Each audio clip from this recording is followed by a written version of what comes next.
दिव्या को देखने लड़के वाले आए हैं, लेकिन उनकी बातों से लग रहा है कि वो लंबी लंबी फेंक रहे हैं। हमारे यहाँ 5 कार हैं, 7 बाइक्स हैं, फिर भी हम बस से आए हैं। वो क्या है ना कि हमें दिखावे का बिल्कुल शौक नहीं है। बड़ा नेक ख्याल है बेटा। लेकिन खुद की गाड़ी में बैठना दिखावा थोड़ी ना होता है। अरे हम दिल्ली से आए हैं, वहाँ पोल्यूशन बहुत है ना, तो हम गाड़ी में नहीं निकलते हैं। हाँ, ये उससे भी बड़ा नेक ख्याल है बेटा। लेकिन अगर आपको पोल्यूशन की इतनी चिंता है तो घर में 5 कार और 7 बाइक क्यों रखी है? अरे इतने पैसे हैं, फुर्सत में क्या करेंगे, कुछ ना कुछ खरीद लेते हैं। अभी पिछले ही हफ्ते एक हेलीकॉप्टर खरीदने का सोच रहा था। तो क्यों नहीं खरीदा? अरे उसके पंखे हवा ज्यादा देते हैं, हमारी माँ को ठंड बहुत लगती है ना, अब बुजुर्गों का ध्यान रखना पड़ता है ना। अरे वाह वाह, ये तो बहुत बड़ा, ऊंचा और नेक ख्याल है। हम कैसे मान ले कि ये लोग झूठ नहीं बोल रहे हैं? अरे हमारा परिवार झूठ नहीं बोलता। दिल्ली शहर में किसी से भी पूछ लीजिएगा, हमारे बेटे का बड़े लोगों में उठना बैठना है। हाँ। अरे छोटो चुप रह, इतने बड़े लोग हैं, झूठ क्यों बोलेंगे?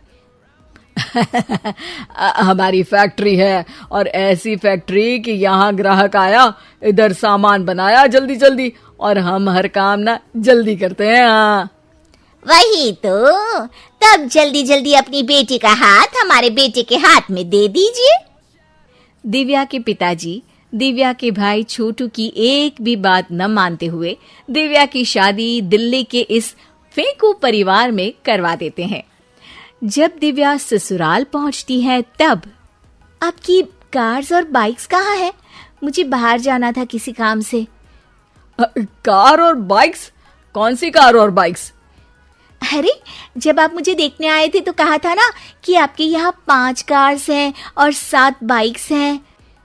हाँ हाँ, उस दिन थी, आज नहीं है। हैं? आज कहाँ गई? अरे जिनकी थी वो ले गए। मतलब वो आपकी नहीं थी?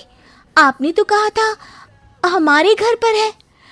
हाँ घर पर थी, बाबूजी का एक पार्ट टाइम काम है कार और बाइक धोने का। उस दिन घर पे 5 कार और 7 बाइक्स थी तो बोल दिया था। अरे झूठ थोड़ी ना बोला है, जैसा था वैसा बोल दिया। और वो हेलीकॉप्टर खरीदने वाली बात, वो झूठ थी क्या? अरे बिल्कुल नहीं, शहर में एक नई कंपनी आई है पंखे की, जिसके पंखे बड़े हैं। कंपनी का नाम हेलीकॉप्टर रखा है। जब लेने गए तो हवा बहुत तेज फेंक रहा था, तो माँ ने बोला ठंडी लगेगी बेटा।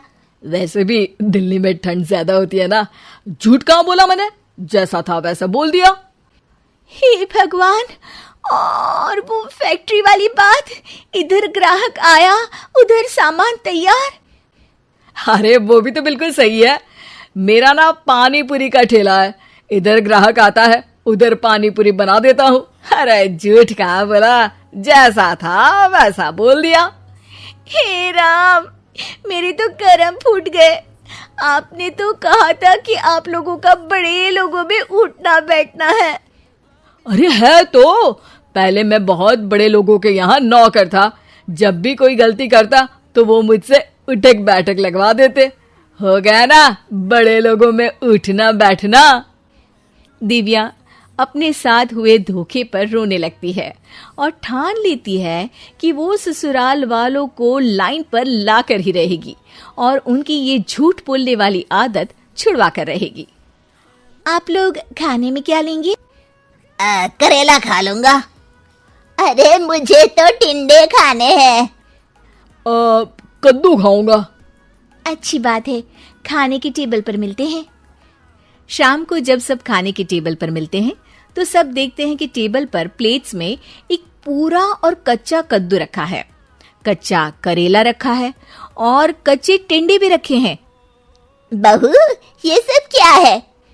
ससुर जी के लिए करेले, आपके लिए टिंडे और श्रवण जी के लिए कद्दू। अरे वो तो दिख रहा है, लेकिन ये पकाया क्यों नहीं है? आप लोगों ने पकाने को तो नहीं कहा था, बस मैंने पूछा था क्या खाएंगे, तो आपने ये कहा था कि करेले, टिंडे और कद्दू खाने वाले हैं। ये क्या मजाक है दिव्या, तुम झूठ बोल रही हो। अरे मजाक कहाँ है, आपने कहा कद्दू खाएंगे तो खाइए, ऐसी थोड़ी ना कहा था कि पका हुआ खाएंगे। और वो आप क्या कहते हैं, जैसा था वैसा बोल दिया, झूठ कहाँ बोला मैंने।